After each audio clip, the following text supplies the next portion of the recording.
Hi guys, welcome to today's tutorial. In today's video, we are going to be learning how to make a pair of simple resin hook earrings. Right, so to start off, we are going to need some disposable gloves. So these here are the rubber gloves, a pair of rubber gloves I'll be wearing throughout the entire process. Next, we're going to be needing a cup. Here I'm using a silicone distributing cup. You can also work with a plastic cup if that's what you have. We'll also be needing some mixing sticks, and then we'll be needing some glitters and colorant. So here we'll be using purple fine glitter and black mica powder. Next, we are also going to be using some wet wipes for wiping or cleaning, and we are working with the 3-to-1 mix ratio. There are some people who actually think that maybe 1-to-1 is for this type of craft, 2-to-1 is for this type of craft, and 3-to-1 is also for another type of craft. And that's totally wrong. Craft resins fall under various ratios, either 1-to-1, 2-to-1, or 3-to-1. So no matter the ratio you grab, once it's a craft resin or it's an epoxy resin for crafts, it can be used for any type of crafts, including earrings, phone cases, notebooks, pens, keychains, what have you. And all you have to do to be able to make a beautiful piece of craft is to follow the ratio and measure and mix very well before you proceed to pour into the mold you're working with. Great. So here I put on the gloves I'm going to be using. Always remember to put on your gloves whenever you are working with resin. And then once you put on your gloves, you should always remember to put on a respirator as well. So while you're protecting your hands from the chemical, you should always put on the respirator to also protect your respiratory system from the chemicals. So here we are working with pre-mixed resin with hardener. So don't think this is only resin or this is only hardener. It has already been pre-mixed before the video was recorded. So I'm going to put in the black mica powder I'm going to be working with. So with the help of the mixing stick, I'm going to scoop a decent quantity and then transfer it into the silicone mold. The silicone cup I'm working with. And then always remember to mix in one corner of the cup before you mix the entire thing together whenever you are working with mica powder. So the more you practice this, you realize immediately you pour in a mica powder into your cup, whether it's a plastic or silicone cup, you realize by default you just start mixing it in one corner before you mix the entire thing together. The main reason why we do this is to prevent lumps from coming into the work you are doing, because remember, it's not liquid, it's powder. So if you do not mix it very well, there are going to be lumps in the project when you are done. So once that was well mixed, I proceeded to add in the fine glitter that I'm working with. So the main goal behind this project is to, one, to show you how to make resin hook earrings, and two, to show how perfectly normal it is to put glitters directly into mica powder. So this design is just going to form a kind of black with purple sparkles in them. So it's going to be like a night sky with some purple stars. So with this, you can use different colors of glitters. You can use silver, you can use white. It just depends on the kind of effects you are trying to recreate. So you don't necessarily always have to add your glitter into a clear resin, which has already been mixed with hardener dough, just to get the effect you want. You can directly add it to the mica powder. It also gives a very, very pretty shade. So this is how it looks after it has been added to the black mica powder. Yes, so once that's well mixed into the mixture, we're going to proceed to pour it into the cavity of the mold we want to work with. So this quantity of resin is going to be enough to create or to make a pair of hook earrings. So here I selected the more complicated shape and that's where I'm going to pour the resin into. So you realize that there are a lot of corners on this mold. So if you're not very good with your pours, I suggest you use pipette. That way you're able to direct it in the corners in which you want it to go into. But me being very naughty, I always choose to pour directly from the cup. Good. So once that's all settled into the cavity of the mold we are pouring into, I'm going to move on to the second one.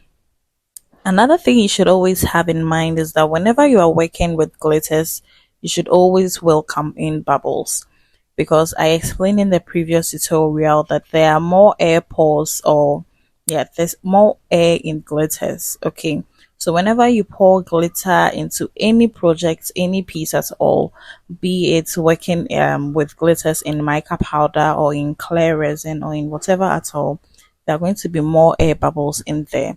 So once there are air bubbles, the only thing we can do to prevent that is to pop them, and we can pop them with a lighter. So even when you do work with the glitters and you personally do not see any bubbles, please remember to always use a lighter at the surface of the mold. It's not all the time that you'll be seeing the bubbles. Great. So to prevent myself from wasting any of the resin, I made sure to scrape the bottom of the cup and made sure every little drop of the resin was in the mold I was working with. So after I finished pouring into the mold, I went on to use a lighter to pop all the bubbles on the surface of the project. So once that was done, I left the project to sit for a full 24 hours to complete the curing process, after which I'm going to proceed to the next stage of the project. So this is the project after 24 hours. It was looking so pretty. I loved how everything turned out. So you can see how shiny and how glossy the surface looks. This is what we are supposed to be achieving at the end of the project. So once you demold them, what you're going to realize is that the base looks actually prettier than the top. That's one thing about working with glitters. Most of the time, they tend to settle at the bottom. So this is how they look after they have been demolded from the mold that were used in making them. So the next step is to drill them. So with the help of the electric drill, we are going to be drilling a hole in the pieces so that we can add the hooks to complete the piece. So here I was selecting the parts I wanted to drill, and then with the help of the electric drill, I'm going to just create the hole so that I can add in the eye screw. One thing you're going to realize from this tutorial and any of the previous and the subsequent tutorials is that resin art is very easy.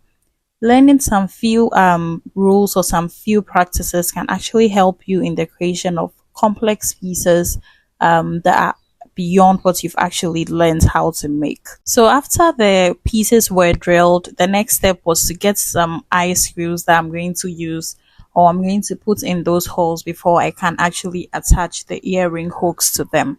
Here I selected a pair of eye screws I was going to use. So this one here is what I'm going to use for the first one. So here you can clearly see the hole that was drilled with the electric drill. So I'm going to just turn it in there, or just screw the eye screw in there to just complete the entire thing. Whenever you're working with eye screws, I don't advise you use a plier to turn it around. It can break. So you can get a pin, you can use the pin of the electric drill or your drill. You put it in there and then you just turn it around. So I did the same for the second piece before I was able to add the hook to the both of them. So once that is put in place, the next thing we're going to need is the jump rings. So the role of the jump rings is to be some kind of a connection between the eye screw of any piece and then the next accessory. So here the next accessory we are going to be attaching is the earring hooks. So the jump ring is going to serve as a connection between the eye screw and the hook in this instance. So with the help of the plier, we're going to open up the jump ring. One thing you're going to realize about this jump ring is that it's quite big, okay? So you can resize it by using the snip part of the plier or the cutter part of the plier to just cut off any bits that you want to get rid of. So once that is done, you're going to pass the ring through the eye of the eye screw, and then the hook comes with a hole you can also put onto that one, or you can add to it before you use the other plier or maybe a single plier to close them together. So once that's achieved, you have now made your earring hook with resin and some few accessories. So this is a very easy tutorial, and with the help of these few instructions, you can recreate these pieces in multiple colors in a single color, or maybe you have your own kind of idea of an effect you want to create with the earrings you are making. So I repeated the same process for the second earring. I opened up the jump ring and then I cut off some pieces of it to kind of resize it or to make it a little smaller before passing it through the eye of the eye screw and then adding the hook to it. So you realize when you're working with eye screws and jump rings, the process is the same. With key rings, after passing the jump ring through the eye of the eye screw, you add the key ring to it. But with the earring hook, after passing it through the eye of the eye screw, what you add is the hook of the earring and you are done. I definitely love how these turned out. They are so pretty, so lovely. I can wear this to anywhere I want to. So once I was done, I have this card for packaging earrings. So I just basically pass the hook through the ear of the, I think this is a lady, yes. And these looked so beautiful. So thank you so much for watching today's tutorial. I hope you were able to recreate these in your own way. Hope to see you in the next video. Don't forget to like, comment, share, and subscribe if you already haven't done so.